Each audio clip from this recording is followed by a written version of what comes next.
Japan. Haneda Airport, Tokyo.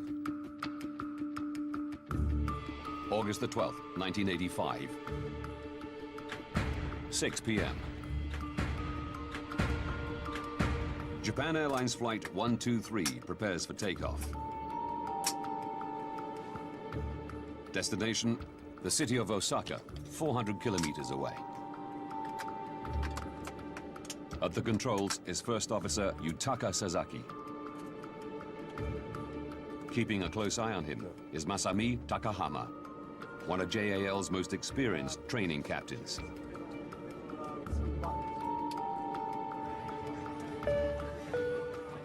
"26-year-old American Ward Wallach is one of a handful of foreigners on board. My brother Ward became obsessed with Japan while he was studying as an undergraduate. Now a postgraduate student in Tokyo, Ward has embraced Japanese life despite standing out. Ward dwarfed his Japanese friend. To me, he looked like Christopher Reeves. He looked like Superman.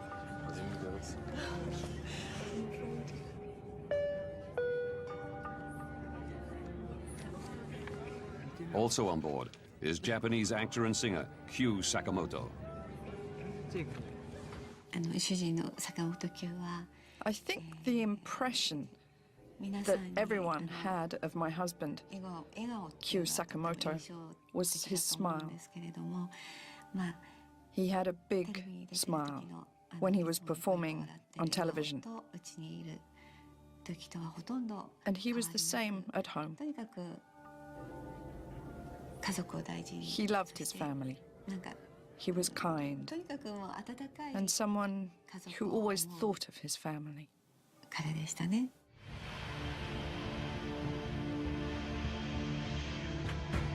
6:12 p.m. Haneda Airport Tower gives JAL 123 the all-clear to take off. Weather conditions are fine. The crew expect a short, routine flight.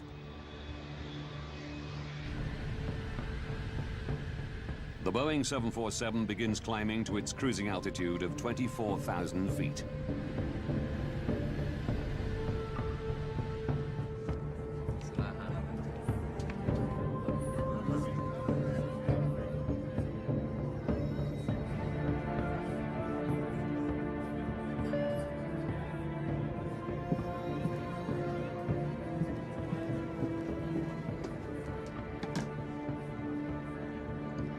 Passenger needs to use the bathroom. Be careful, please. Make it quick. 6:24 p.m.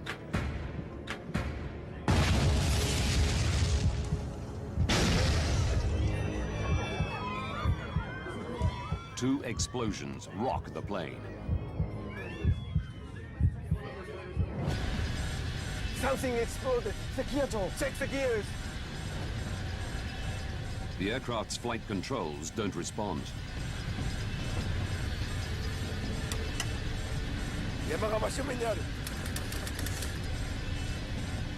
The crew desperately try to figure out what's happened.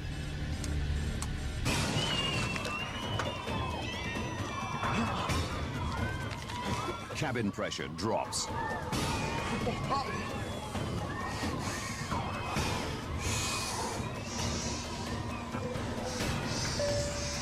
Attention, emergency descent.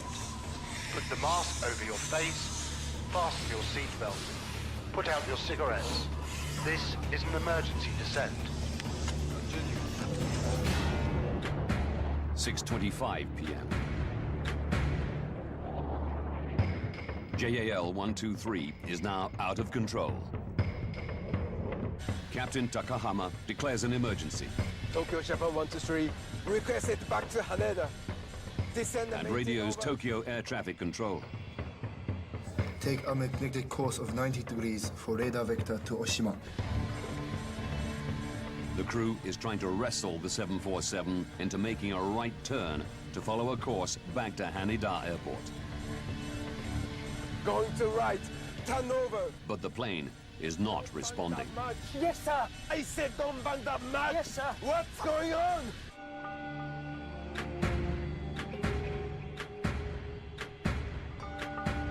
Tokyo Air Traffic Control radios JAL 123.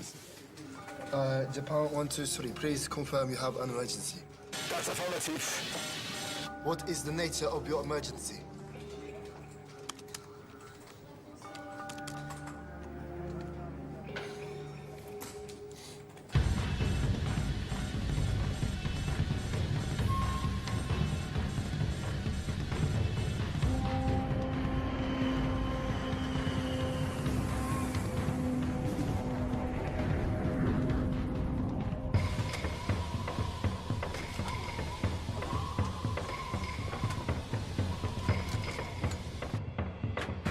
.6:28 p.m. Japan Air 123, fly heading 090, radar vector to Oshima. The plane appears to be heading away from Tokyo Haneda Airport. Japan Air 123, roger, understood.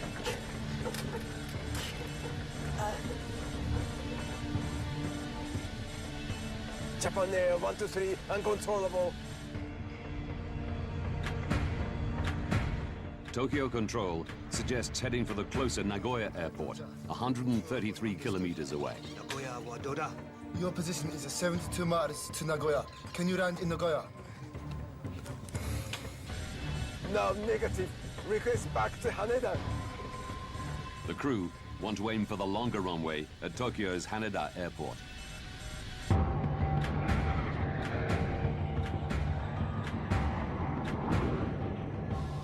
The aircraft is still above 20,000 feet. Passengers are struggling to breathe.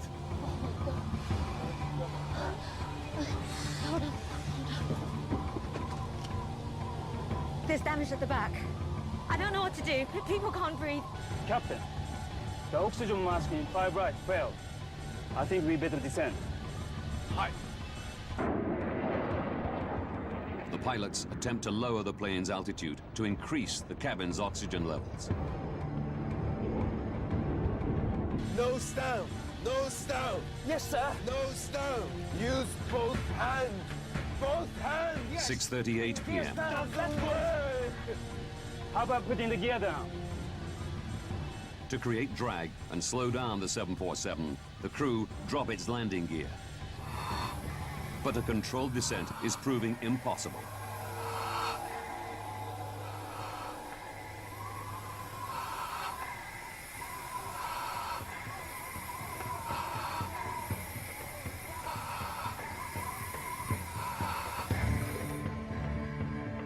Tokyo Air Traffic Control follows the plane on radar. Over the next 3 minutes, the aircraft does a complete 360-degree turn, losing altitude all the time.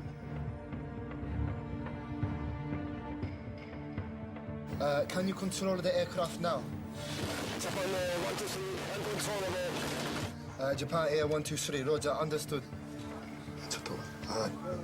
Would you like to contact Haneda? Keep it as it is. This may be hopeless.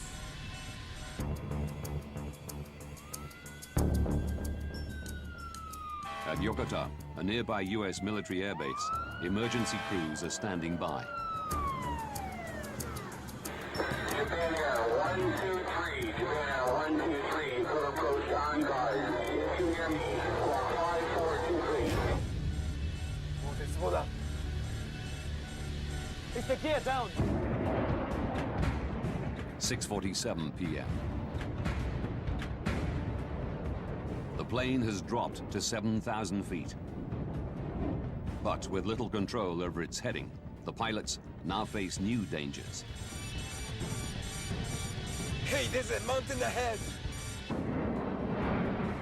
JAL 123 is now miles off course, deep in the mountainous region northwest of Tokyo. Turn right. There's a mountain there. Take control to the right. Right turn. Right turn, that's right. We could hit the mountain. Yes, I know. The crew battle to lift the aircraft out of danger. Left turn. Put the power on. Left turn now. Left turn.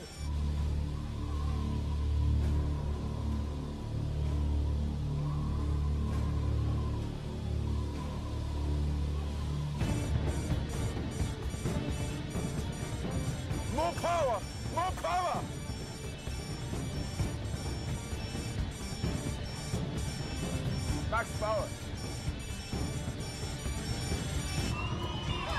6:53 p.m. The pilots wrestle the plane up to 13,400 feet. But it's still 65 kilometers northwest of Tokyo Airport. All air traffic control can do is watch. We are ready for your approach at any time and coordinating with Yokota. Yokota available for landing also. Power stop! Flapping now! On board, the plane pitches forward and starts an uncontrolled dive. Power! Power! Flap! Close up. It's the end.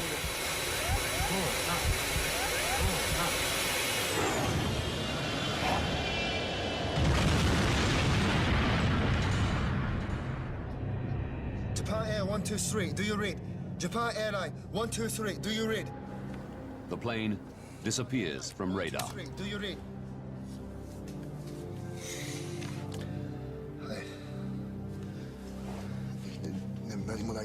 The wreckage of a jumbo jet can be seen scattered across the mountains. A specially configured 747 loaded with more than 500 people at the peak of one of Japan's most popular travel holidays, and no signs of survivors. I knew from the breaking news that a plane had disappeared from the radar. But I had no idea if my husband was on that plane or not.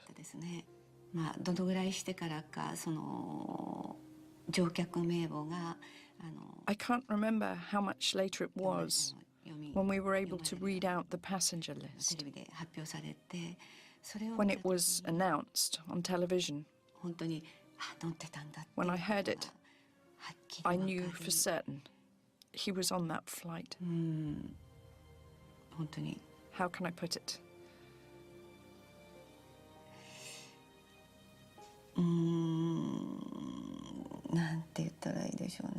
I was aghast.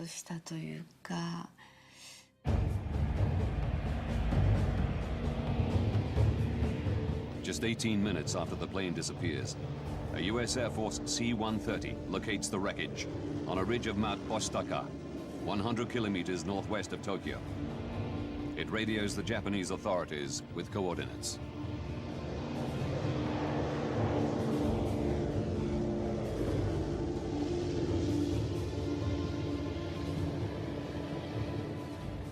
The U.S. offers military assistance. The Japanese decide to go it alone and set in motion their own rescue mission. In charge are the Japanese Self-Defense Forces. Yoshihisa Masuda is stationed at a military base in Chiba Prefecture, close to where the plane crashed.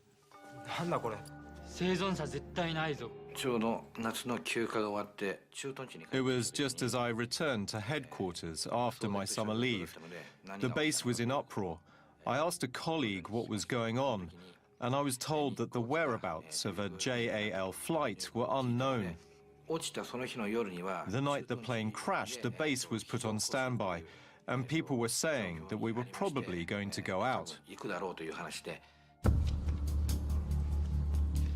A Japanese helicopter sent out reports no sign of survivors. The mountain terrain and lack of equipment for nighttime operations slows any larger Japanese rescue effort. It doesn't reach the site until 14 hours after the crash. Miraculously, 4 survivors are found, despite spending a night on the mountainside.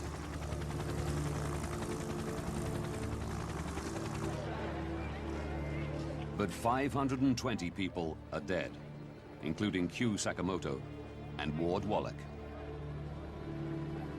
I think when I first heard he was on the plane, there was an air of unreality.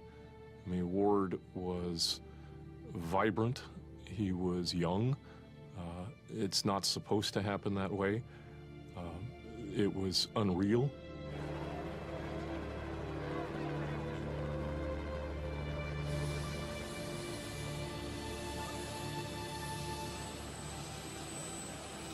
Shortly after the crash, survivors recall hearing the screams of passengers in the wreckage dying out during the night.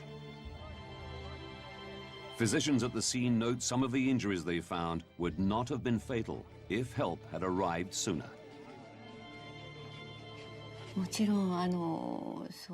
Of course, I found out afterwards that rescue operations were not carried out at the site straight away on the day.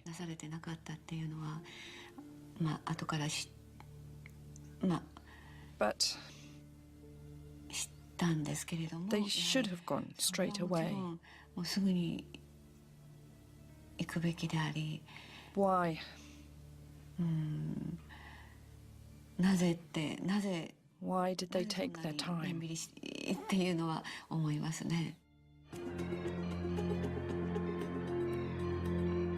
Now, by rewinding the events and going deep into the official investigation, we can reveal what lay behind the deadliest single air accident in aviation history.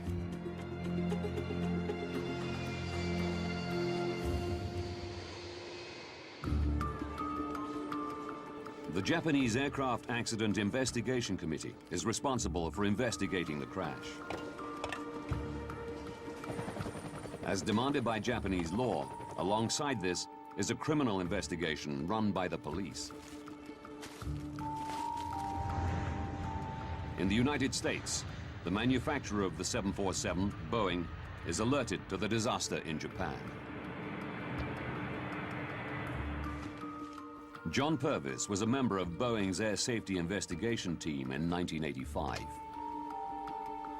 When we learned about this airplane and realized it was a 747, we were concerned, along with everybody, that this accident could really tarnish the reputation of the airplane, because at the time it was the largest commercial jet flying. With the lives of millions of 747 passengers at risk, the United States National Transportation Safety Board, or NTSB, want answers to why this American-built plane crashed. NTSB Representative Ron Schleed is assigned to investigate. There was an extreme concern that if there is a mechanical problem, that it could be a generic flaw, and that could affect the entire fleet. An investigation team of Boeing engineers and members of NTSB heads for Japan.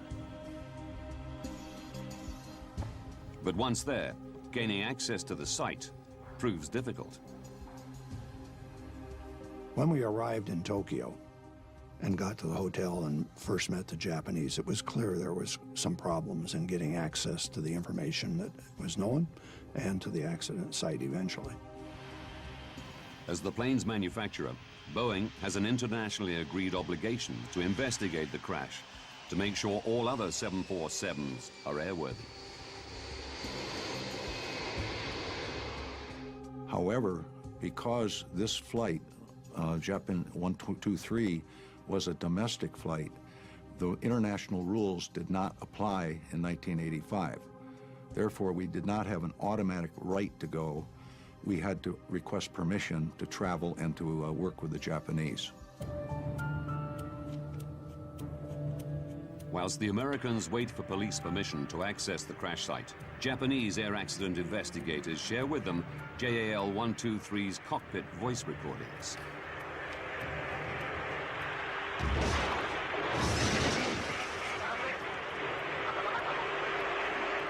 We could hear an explosion on the voice recorder. In fact, there were two loud explosions, one right after the other.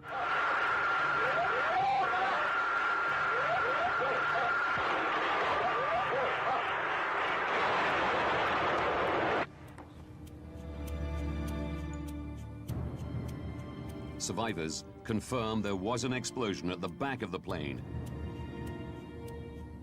leading investigators to a chilling conclusion.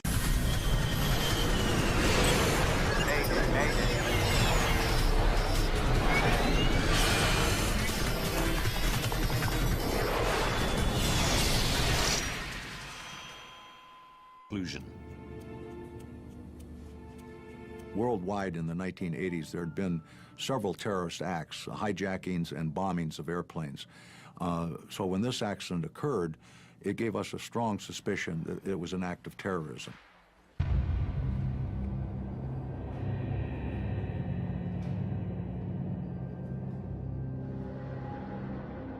We were very highly suspicious that this was a bomb. Further evidence of a possible bomb detonation comes to light in Sagami Bay, 153 kilometers south of the crash site.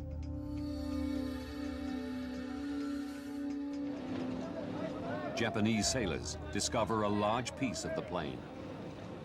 One of the early things we were showing was the vertical fin, or the tail of the airplane, which had come off over water south of Tokyo, right under the flight path of the airplane. And it indicated that the airplane had had a catastrophic problem well before they ever got to the accident site. A photograph taken during the last minutes of JAL 123's flight confirms investigators' fears. It clearly shows the tail fin is missing. It was, very clear that something unusual had happened. And again, this added to our conjecture that this could have been a bomb. 5 days after their arrival, the American investigation team is granted permission by the Japanese police to access the crash site. Makeshift helipads mean helicopters can now land on the remote mountain ridge of Mount Osaka, north of Mount Fuji. It was chaotic at the top. Helicopters coming and going and coming and going continuously. The investigators begin searching amongst the wreckage for JAL 123's major structural components. One of the things you do as an investigator is you first look for what we call the four corners of the airplane. Where's the nose? Where are the wingtips? Where's the tail? A few meters down the ridge, they find remains of the aft pressure bulkhead, or APB.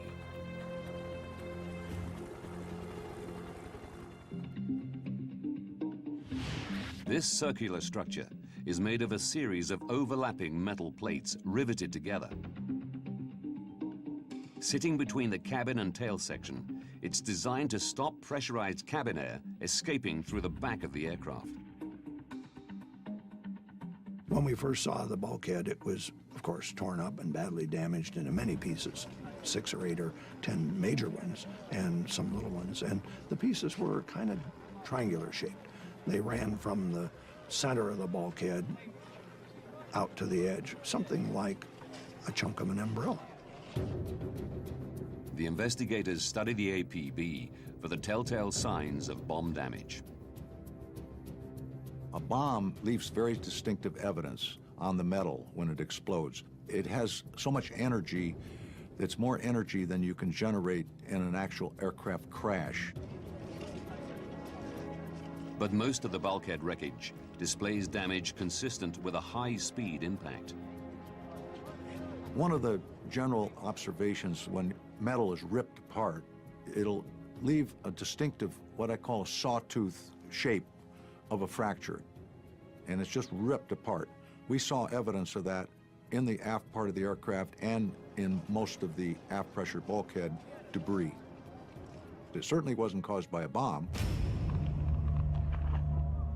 Looking closer, they discover some unusual damage. There was one piece of the bulkhead that showed curious characteristics different than the rest of the wreckage from the bulkhead. In one area, 2 pieces had separated in a very straight line, as opposed to the rest of the bulkhead, which had been torn and ripped in overload. It just separated or failed differently, and I wanted to know why. The team want to examine the bulkhead section in their lab, but the police refuse permission. as their investigation to establish whether a criminal act is responsible for the crash is still ongoing. Because in Japan, the criminal investigation takes precedence over a safety investigation, this caused difficulty for the safety team to gain access to the accident site, to gain access to other data, including the wreckage that fell off the airplane. It complicated and delayed some of the safety investigation because the criminal investigators were in charge. The team invent an ingenious way around the problem. Boeing came up with a procedure to take replicas of the fracture surfaces, essentially a tape, like adhesive tape, that they would put on the fracture surface. It would not damage the fracture surface. It would take a mirror image of replica of the fracture, and then that could be examined in a laboratory. The investigators examined tape imprints and field sketches taken from the bulkhead section, displaying the unusual damage. It appears one bulkhead plate has sheared off along the line of rivets, joining it to its neighbor. This metal had torn through these holes. I thought I had detected fatigue, and what we were seeing on the bulkhead was our eureka moment. It was the golden bullet.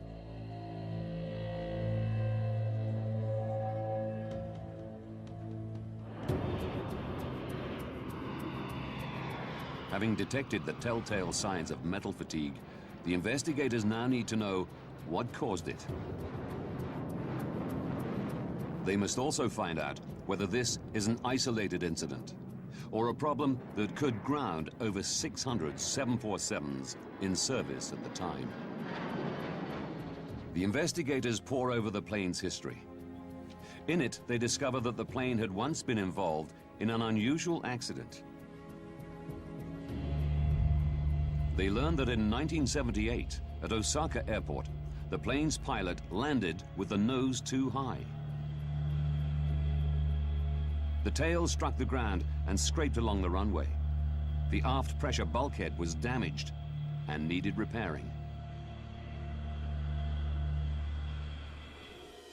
It had been repaired 7 years earlier, and it became very, very critical to the investigation, very interesting to us. Discovering the fact that the airplane had had a repair was a huge turning point in the investigation. Boeing HQ in Seattle faxed the repair report to the investigative team in Japan. When the airplane had been damaged and the repair crew looked at the airplane, it was clear they were going to have to replace the bulkhead. They elected, I think, to replace just the lower half because of shipping problems with the whole bulkhead. The Boeing engineers designed a repair. They made a drawing and written instructions on how to put the bulkhead back together. The 1978 repair design instructs Boeing engineers to attach the new lower half of the bulkhead to the existing top half. To join them together, they're secured with a splice plate held in place with 3 rows of rivets.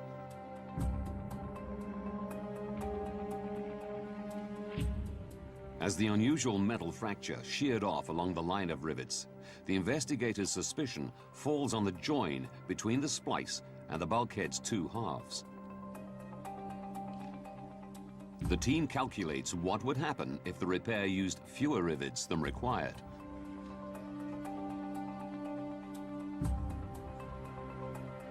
One of the scenarios we considered during our discussions was, what if the repair to the bulkheads was done improperly? One of the team members did a mathematical calculation, if that were true, and it determined that the bulkhead would fail at about 11,000 cycles.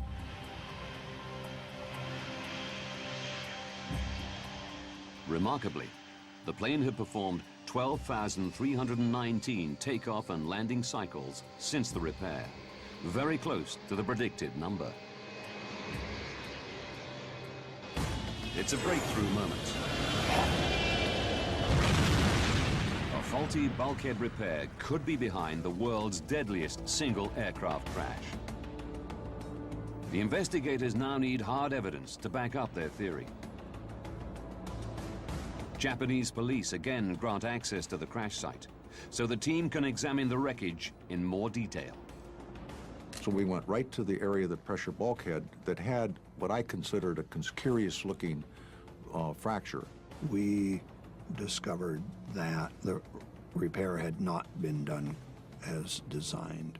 In the process, they had had a place where they had to put in the splice plate, and it had been done wrong. The investigators discover the splice plate from the wreckage is an incorrect size. It appears that to make it fit, the engineers deviated from the repair design. The splice plate, in fact, had been cut into two pieces. The narrower section was fixed with a single row of rivets. The wider section of the splice was fixed with a double row. That rendered that section of the splice basically to 70% strength of what it would have been otherwise. Because of the faulty repair, just one row of rivets takes most of the force during every takeoff and landing pressure cycle. During each cycle, the bulkhead stretches and shrinks like the skin of a balloon. Tiny cracks form and grow around where the rivets punch through the metal.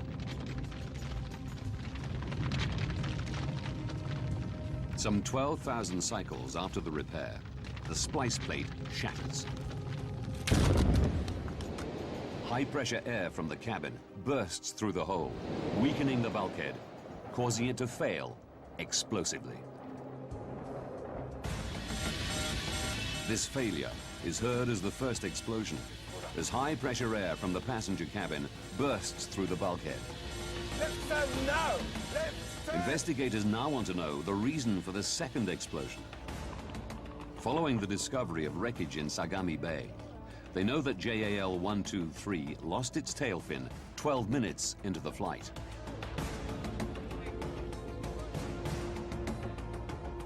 Revisiting the flight recorder, they realize this is around the same time that both explosions are heard, leading the team to an astonishing conclusion.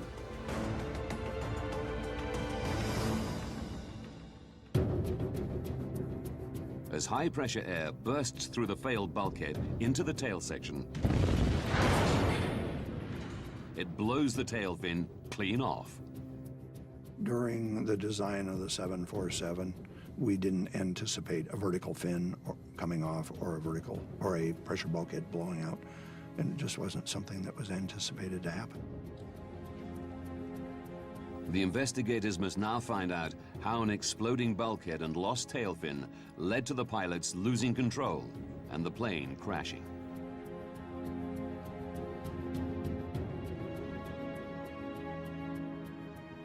Air traffic control tracked JAL 123 meandering deep into the Kanto mountain range, away from Haneda Airport in Tokyo, and recorded the plane repeatedly losing and then gaining altitude.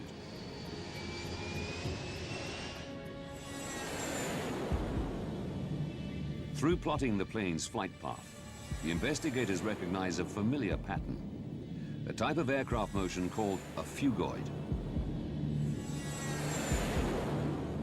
As JAL 123 begins to dive, it accelerates. The increased speed generates lift, and as the plane climbs, it slows, causing it to dip again.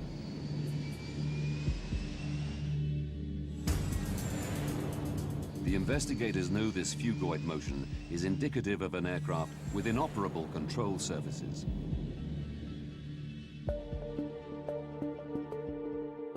These are critical for banking and controlling the plane's altitude. The rudder, attached to the tail fin, controls yaw, the angle at which the plane flies forward through the air. Loss of a rudder alone will not lead to phugoid motion, but major damage to a plane's hydraulic system will. Large modern airliners, all the flight controls are boosted by hydraulic pressure. There's no way the pilot has enough strength to move the flight controls through cables and pulleys like in the old days.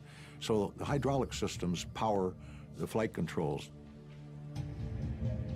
The team realized JAL-123's hydraulics were critically damaged during the bulkhead's explosion.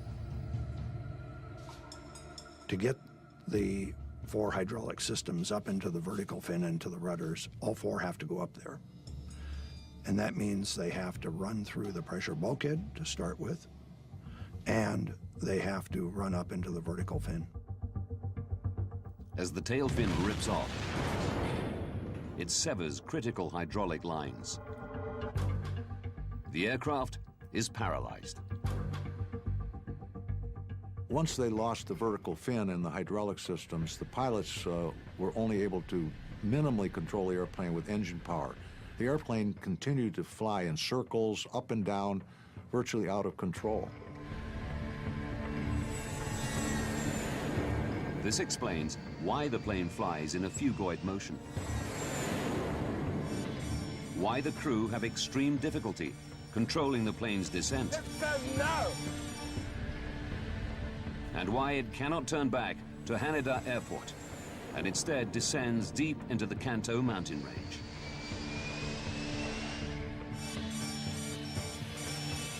The crew's only option is to ride the throttle, trying to maneuver the plane by powering each of the engines separately. At the mercy of their stricken aircraft, there is nothing the pilots can do. A crash is inevitable.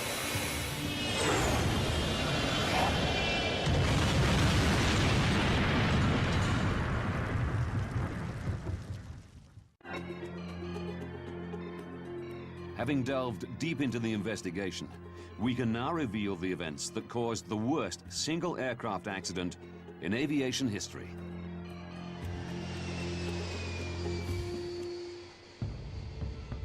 June the 2nd, 1978. 7 years to disaster.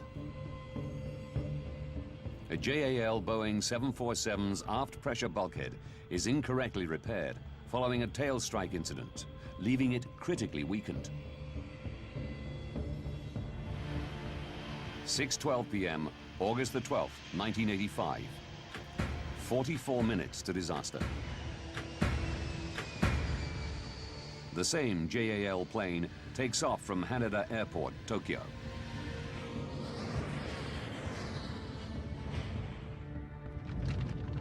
As the cabin pressurizes, tiny cracks on the repaired bulkhead begin to grow.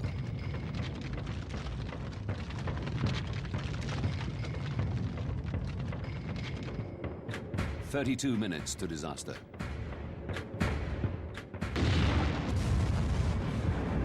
The bulkhead explodes.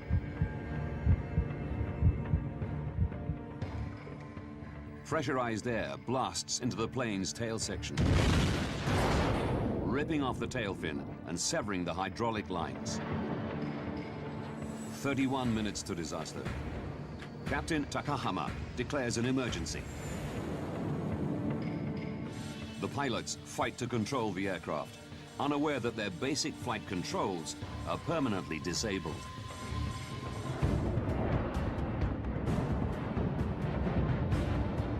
The plane climbs and dips. The pilots struggle to maneuver with engine thrust alone.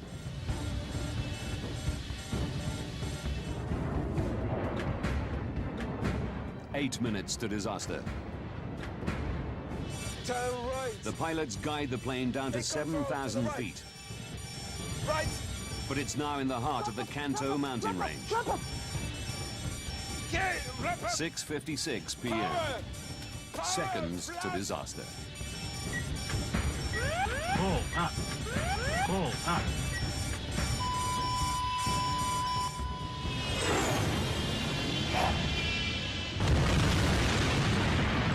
But the tragedy isn't over. Testimony from one survivor reveals that others also survived the impact.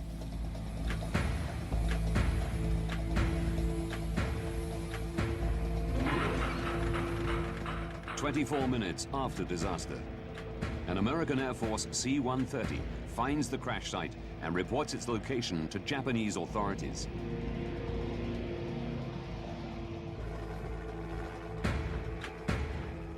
A hovering Marine Corps helicopter offers to drop 2 men onto the mountain. But just a minute later, an order comes through demanding they return to base. 9 a.m., 14 hours after disaster, the first Japanese rescuers arrive on foot at the crash site. How many more passengers could have survived if U.S. forces had been allowed to land becomes a focal point for bereaved relatives. To this day, there is no clear understanding as to who declined U.S. help. No one in the Japanese self-defense force admits to ordering the U.S. crew to stand down. But in response to the crash and subsequent fallout, the Japanese self-defense forces did purchase helicopters and equipment designed for nighttime operations in mountainous terrain. The disaster also has profound ramifications for Japan's air industry. JAL President Yasumoto Tagaki resigns shortly after the accident. A JAL maintenance manager commits suicide. A terrible price had been paid, and now lessons had to be learned. One of the things I got out of this accident investigation was that the accident really was preventable if the engineering work on the repair 7 years before the accident had been scrutinized a little more carefully and done properly, the accident wouldn't have occurred. Boeing confirmed an incorrect repair caused the failure of JAL 123's bulkhead.